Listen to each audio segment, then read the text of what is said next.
Hey, it's good to have you with us. Joining us now is our good friend Curtis Ellis. And Curtis Ellis, well, you know about his history, right? Curtis Ellis was one of the first people like me to be on the Trump campaign. And he also was on the transition team, which, by the way, when you're on the transition team, you're a paid government employee. So there's no Logan Act that applies. That's the other lie that's out there. Curtis was also with the Department of Labor, and now he's a senior policy advisor at America First. And it's good to have him with us at America First Policies. Curtis Ellis joining us now. Hey, Curtis, how are you, man? Wonderful. Great to be here, John. Great to be here. You know, I was watching CNN this morning, too, and maybe you missed this. You must have looked away. At one point, they were running footage of the Amtrak train wreck, and they were saying that was the tax cut.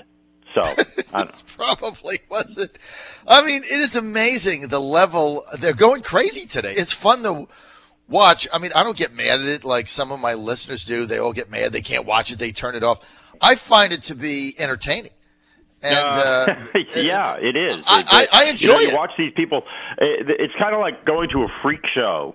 Can you say that? It's probably politically incorrect. The sideshow, right? The freak show. And you see the rubber band man, the pretzel contortionist. They twist themselves into all these weird shapes over there. It's great. It's going to be funny to see what happens because, look, the reason they're going crazy, Curtis, if they know that when this passes in the next several days and the president signs it into law and it goes into effect January 1st, and by the end of January, people are going to start to see bigger paychecks because their withholding is going to go down.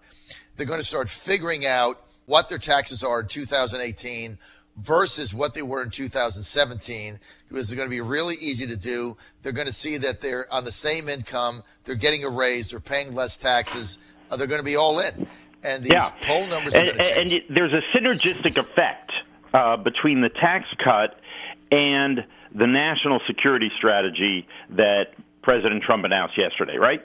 And this is what he said all through the campaign. He said we need a four-pronged attack to make America great again. We have to attack the administrative state through regulatory relief, deregulating the economy, cutting the red tape.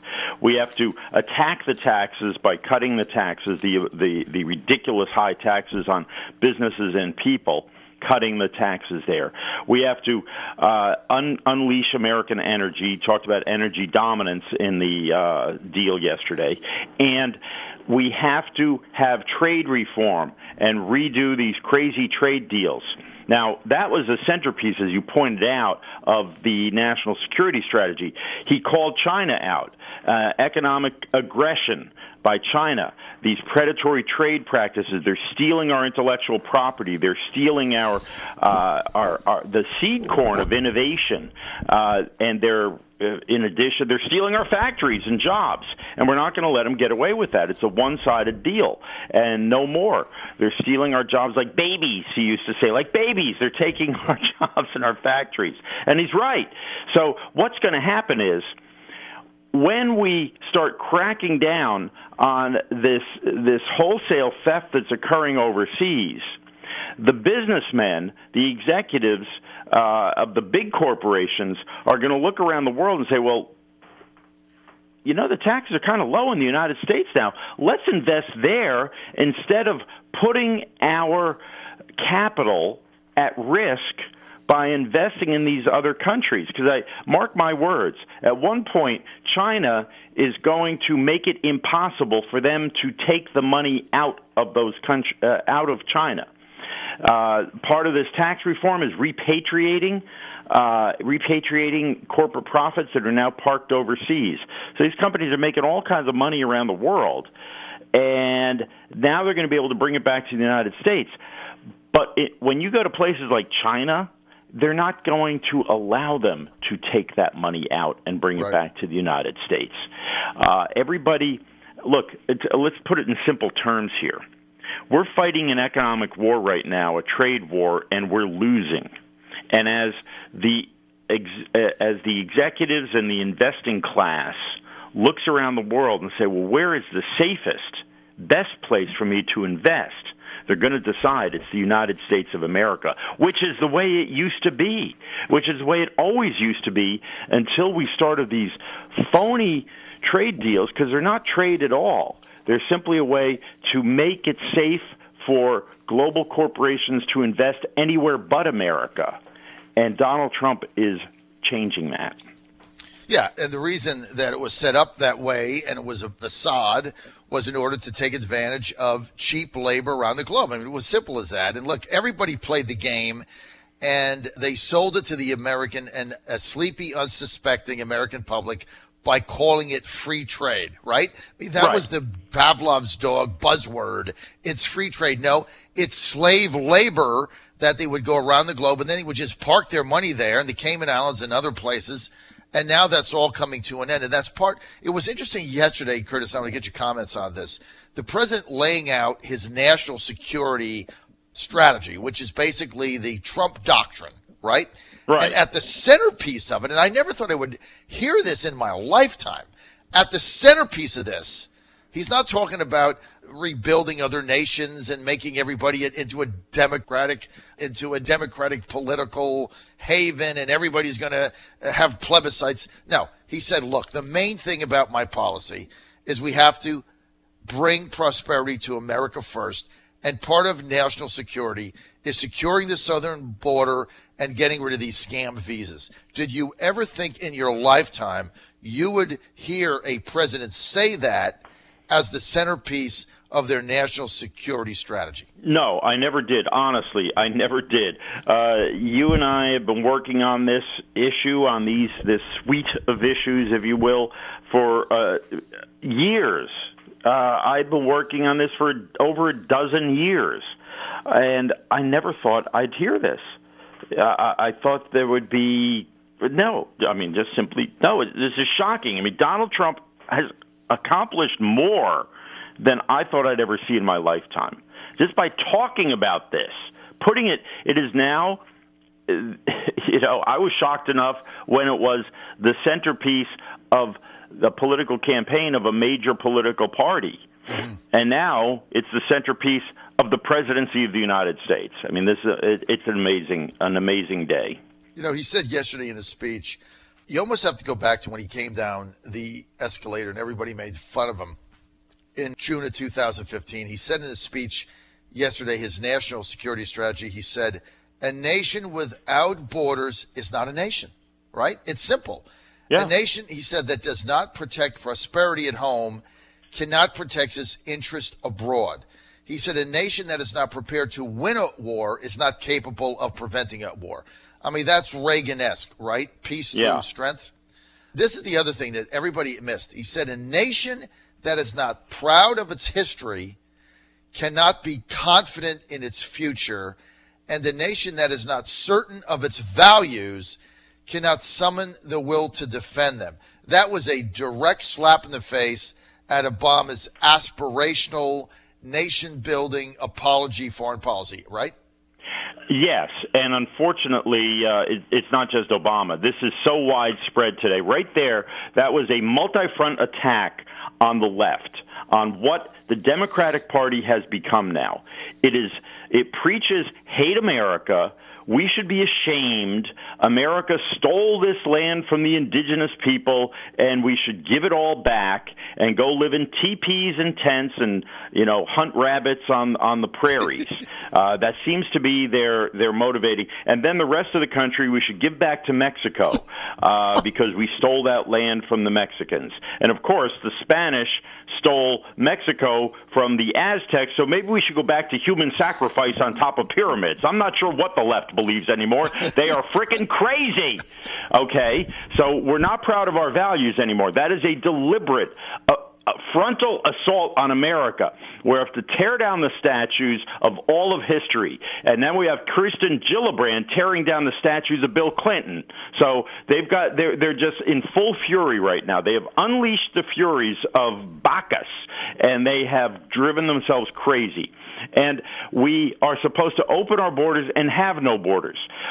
In about a week, 2 weeks from now, you're going to see, because I know, John, you watch CNN all the time. You have to be very careful because it's going to rot your brain. I'm warning you right now, John.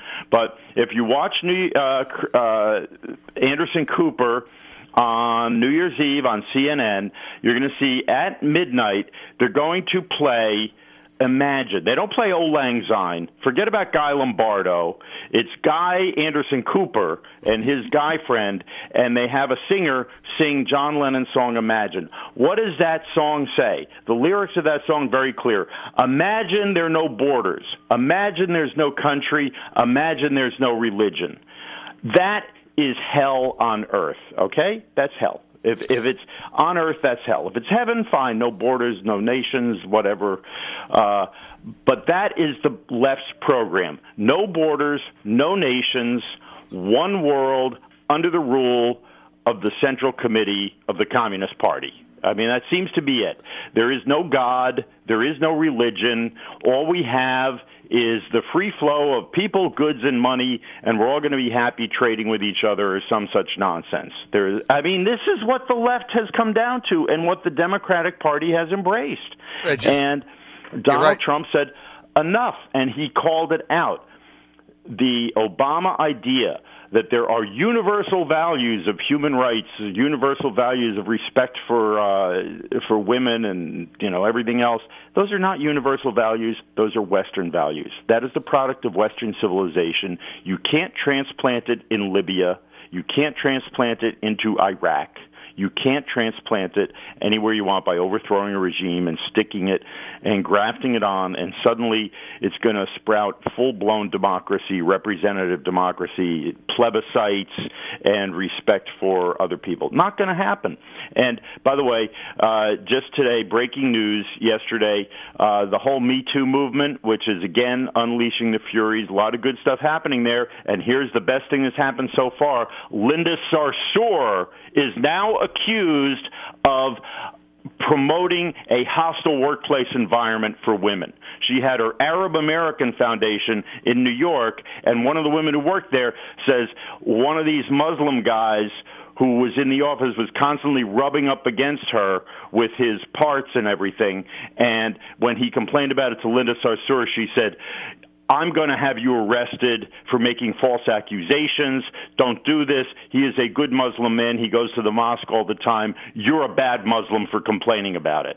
So she is now under fire, right up there with Harvey Weinstein.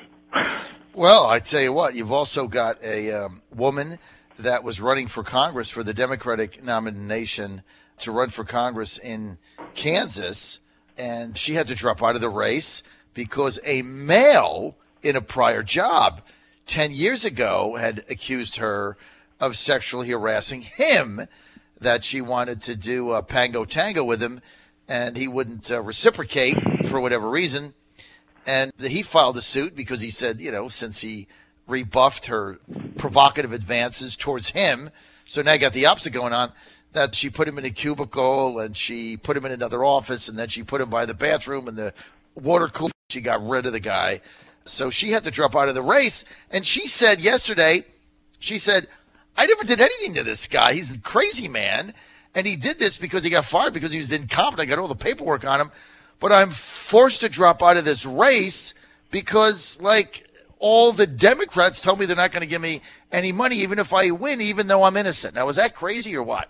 That's crazy. Now, what we have to watch is and see if Kirsten Gillibrand denounces Linda Sarsour, because they were besties, and Kirsten Gillibrand appeared on stage with her and has endorsed her and nice things about her all along. So let's see now if she throws Linda Sarsour under the bus. This is where the Democrats start eating each other. Who wins the victimology sweepstakes? Is it the Muslims or the women? It's just nuts. And as soon as you make an accusation, you're right. As soon as you make an accusation, that's like judge, jury, conviction, sentencing, the whole thing done. Forget about due process. But let's see if that applies to Linda Sarsour the way it applied to this poor candidate out in wherever she was running for office. Well, there certainly is no due process. In fact, Curtis Ellis yesterday. Joe Manchin from West Virginia, fighting for his life in 2018, said, look, Al Franken shouldn't resign. I mean, there's no due process.